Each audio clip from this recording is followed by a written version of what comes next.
Hi friends, आशा करी तोमरा सबाई भालो आछो और भालो थाकते होबे ताई ना। चलो आज सारा दिन आमी की करलाम ओटा तोमादेर देखाচ্ছি। आमी सकाले उठे बागाने चले गेलाम। एबार कचि कचि कलमी शाक तुलते। এই দেখো কত কলমি শাক হয়েছে আমার বাগানে। তো কলমি শাক তুলে ঘরে নিয়ে চলে এলাম। এবার দেখো এটা হচ্ছে কুঁদলি ভাজা করেছি, কলমি শাক ভাজা করেছি আর বড়ি ভাজা করেছি। আজকে আমি কি রান্না করব ওটাই তোমাদের দেখাবো। তো কড়াইতে বেগুন দিলাম, বেগুন ভেজে নিচ্ছি আর আলু বেগুন আলু আর মাছ দিয়ে ঝাল দেওয়া করবো। তাই বেগুন ভাজা আমার হয়ে গেল। এই দেখো এটা বেগুন ভাজা হয়ে গেল আর এরপরে আলু ভাজবো, মানে আলাদা আলাদা করে ভেজে নিচ্ছি, দিলে ভালো হয়। বেগুনটা আলাদা ভেজে নিলে ভালো হয়। তো আলু ভাজাও আমার হয়ে গেল। এই দেখো আলু আর বেগুন ভাজা হয়ে গেল। এই দেখো তারপরে দেখো এই মাছটাকে চিনতে পারো কিনা দেখো।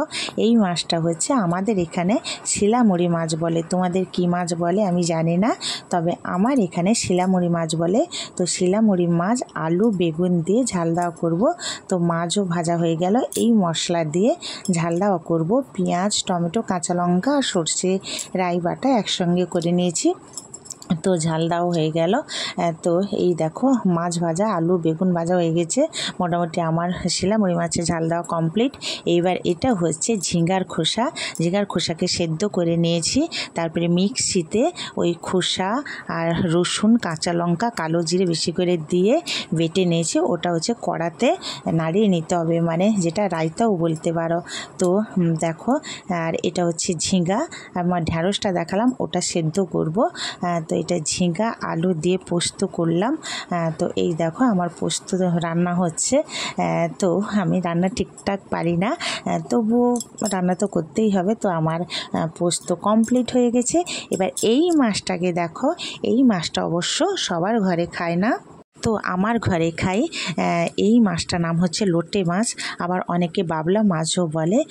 তো আমি জানি সবার ঘরে এই মাছ খায় না, তবে খুব ভালো লাগে মাছটা খেতে। তো আমাদের ঘরে খাই, তাই আমি রান্না করছি। তো প্রথমে এই লোটে মাছটা মানে খুবভাবে নাড়িয়ে নিতে হবে, মানে প্রথমে এর প্রচুর জল বেরোয়, তাই প্রথম যদি নাড়িয়ে নিই তাহলে এই মাছটা ভাঙে না, গোটা গোটা থাকে।